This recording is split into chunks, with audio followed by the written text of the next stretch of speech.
हाय, hello, नमस्कार. मी स्नेहा तुमचं सगळ्यांचं आणखी एका नवीन व्हिडिओमध्ये खूप मनापासून स्वागत करते. आज आहे बुधवार आणि आता वाजले असतील दुपारचे 1:15 वाजला असेल आणि आता आम्ही चाललो होतो नगरला.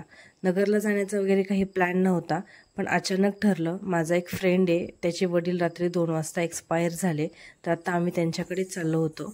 आणि अंत्यविधी जो आहे तो सकाळी 10 वाजताच झालेला होता. त्यामुळे अंत्यविधीला तर काही जाणं नाही झालं आमचं, कारण मला समजलं तेव्हा 10:30 वाजता मला समजलं सकाळी. म्हटलं चला जाऊन भेटून तरी येऊ. मग आता निघालो होतो तिकडेच.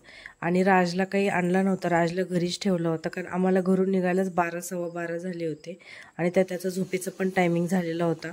आणि नंतर आज आता अनु पण आलेला आहे काल परवा दिवशी, तर म्हटलं त्याला खेळायला पण सोबत आहे. घरी कसं खातो झोपतो, खेळायला पण आहे आता, त्यामुळे त्याचं रुटीन व्यवस्थित बसतं. इकडं प्रवासामध्ये विनाकारण हाल होतात, त्यामुळे मग त्याला मी आणलं नाही. तर आता चला त्यांच्याकडे जातो आणि मग तिथून निघाल्यानंतर बोलते तुमच्याशी. तर साधारण 3-3:30 वाजता आम्ही त्यांच्या घरून निघालो. आता तिथून आल्यानंतर आता आम्हाला जायचं होतं, एक हॉस्पिटलचं काम होतं आणि दुसरी गोष्ट म्हणजे आत्यांना घ्यायची होती दिवाळीसाठी साडी. तर ते 2 गोष्टी करायच्या होत्या. तर आधी आता साडी घ्यायला जाऊ आणि मग नंतर हॉस्पिटलमध्ये जाऊ. 5 वाजताची अपॉइंटमेंट बुक केलेली आहे. माझी एका ठिकाणी आयुर्वेदाची ट्रीटमेंट सुरू आहे, तर तिथं दर आठवड्याला जावं लागतं. तर यावेळेस काही अपॉइंटमेंट घेतली नव्हती, पण या गोष्टीसाठी नगरला यायचंच होतं, तर म्हटलं चला एक व्हिजिट होऊन जाईल म्हणून मग तिथे 5 वाजताची अपॉइंटमेंट घेतली. आणि आता साडी घ्यायला जायचं आहे. तर आता हे मला सोडतील तिथं मार्केटमध्ये आणि मग त्यांना साडी घेऊ. तर त्यांना साडी घ्यायला मी इथं आले होते मूळचंदमध्ये, आणि मूळचंदमध्ये इतकी गर्दी होती की तुम्ही इथं बघू शकता किती गर्दी होती. तेवढ्या ह्याच्यामध्ये मी एक साडी सिलेक्ट केली. छान साडी आहे, मी तुम्हाला आता घरी गेल्यानंतर निवांत दाखवल. तर ती एक साडी घेतली त्यांच्यासाठी. दरवर्षी मी त्यांना एक दिवाळीला साडी घेतच असते, तर ह्यावेळेस पण घेतली. आणि साडी वगैरे घेतल्यानंतर मग निघाले मी त्यांच्याकडे. ते इथं बाजूला गाडी पार्क केली होती. गर्दीच खूप होती पाठीमागे, तुम्हाला दिसत असेल गर्दी किती येते. आणि मग आता इथून जायचं होतं डायरेक्ट हॉस्पिटलमध्ये. आणि हॉस्पिटलचं सगळं आवरल्यानंतर साधारण 7:30 पावणे 8 वाजता आम्ही निघालो नगरवरून घरी. तर आता जायला 1-1.25 तास तरी लागणार होता. आणि जिथं माझी ट्रीटमेंट सुरू आहे तर तिथं थोडंसं जे काही ऑइलची ट्रीटमेंट दिली जाते, तर त्यांनी ते ड्रेस वगैरे खराब होतात ऑइलने, त्यामुळे मग मी हा एक ड्रेस आहे तो सेपरेट त्यासाठीच केला आहे. त्यामुळे ड्रेस जो आहे तो चेंज झाला आहे. परत असं नको वाटायला की हा दुसरा कुठला तरी एक शॉर्ट आहे तर त्याच्यामध्ये ॲड केला आहे व्हिडिओ. तर आता मग हॉस्पिटलमधून आल्यानंतर जेवण वगैरे केलं आणि मग आता निघालो होतो घरी. आणि आज दिवाळीचा करायचा होता एक पदार्थ, लाडू करायचे ठरले होते आज. पण आता त्यांनी ते केले असणार आहेत, कारण पोरं झोपल्यानंतर त्या म्हणल्या होत्या मी करल म्हणून. त्यांना म्हटलं होतं पोरांनाच लक्ष द्या, करू नका म्हणून, पण त्यांनी ते केले असतील. आणि इथं आता डायरेक्ट दुसऱ्या दिवशी जो आहे तर तो व्हिडिओ मी पुढे कंटिन्यू केला आहे, कारण आल्यानंतर तर काय पुढे व्हिडिओ शूट करायला जमलंच नाही रात्री. त्यामुळे आता गुरुवारी नरक चतुर्थीच्या दिवशी हा व्हिडिओ पुढे कंटिन्यू केला आहे. आणि जसं मी तुम्हाला म्हटलं होतं आत्ता की आत्यांनी लाडू जे आहेत तर ते करून ठेवले असतील, तरी लाडू जे आहेत तर ते त्यांनी करून ठेवले होते. ते फक्त आता बांधायचे बाकी आहेत. आणि आज नरक चतुर्थी आहे. बरेचसे जण आजच लक्ष्मीपूजन करणार आहेत, आणि पण कॅलेंडरमध्ये उद्या दिलेलं आहे, तर आम्ही उद्या लक्ष्मीपूजन करणार आहेत. पण दरवर्षी नरक चतुर्थीच्या दिवशीच लक्ष्मीपूजन असतं. यावेळेस थोडंसं जरा मागे पुढे झालं आहे, तर ठीक आहे. आणि आज दुसरा एक पदार्थ करायचा होता, ते म्हणजे आत्ता करायचे होते गुलाबजामुन आणि संध्याकाळी करायच्या होत्या करंज्या. म्हणजे फराळ जो आहे तर तो सगळा कंप्लीट होऊन जाईल, कारण परत उद्याच्याला लक्ष्मीपूजन, त्या सगळ्या गोंधळामध्ये तर वेळच मिळत नाही. त्या म्हटलं आज होऊन जाईल सगळं. आणि काल नगरवरून येतानाच खवा आणला होता. तर हा जो खवा आहे तर हा रुपालीच्या त्यांच्या कडून घेतलेला खवा आहे. त्या स्वतः हे खवा जो आहे तर तो बनवतात. गेल्या वर्षीपासून त्यांनी जो खवा आहे तर तो बनवायला सुरुवात केलेली आहे. आणि या वर्षीपासून त्यांनी तूप गाईचं जे आहे तर ते बनवायला सुरुवात केली आहे.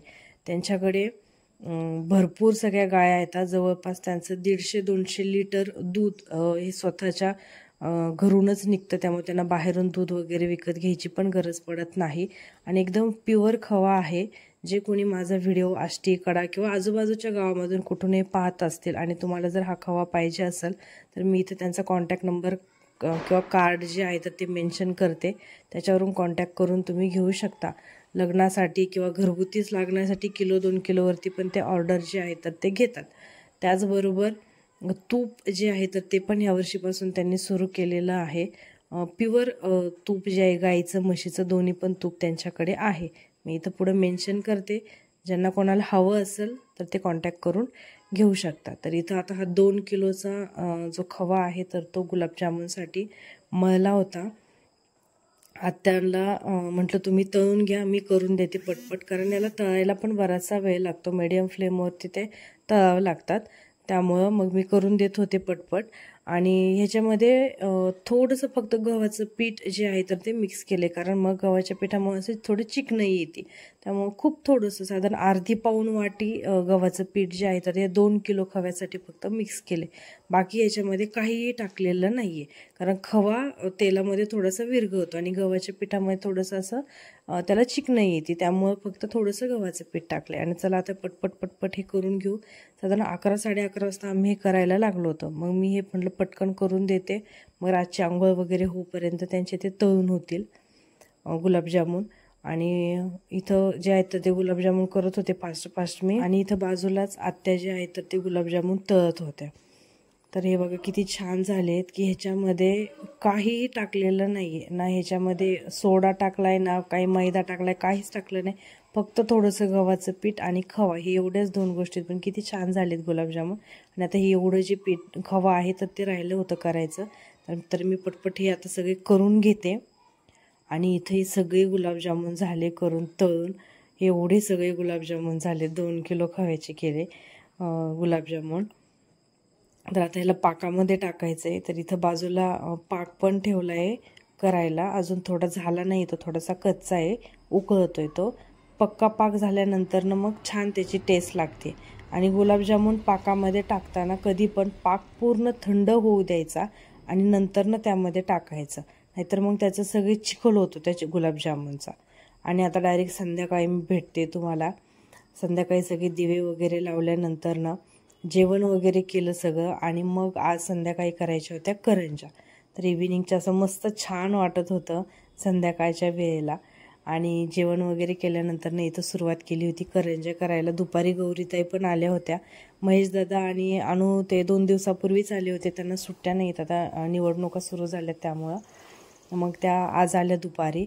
आणि आत्या म्हटल्या होत्या आपण उद्याच्याला करू म्हणून करंजा, पण म्हटलं नको, उद्या होणारच नाहीत. उद्या सकाळचा स्वयंपाक, परत संध्याकाळी पुरणपोळीचा स्वयंपाक, लक्ष्मीपूजनाची तयारी, रांगोळ्या, परत हे 2 लेकरं, ह्या सगळ्या गोंधळामध्ये होणारच नाही म्हटलं.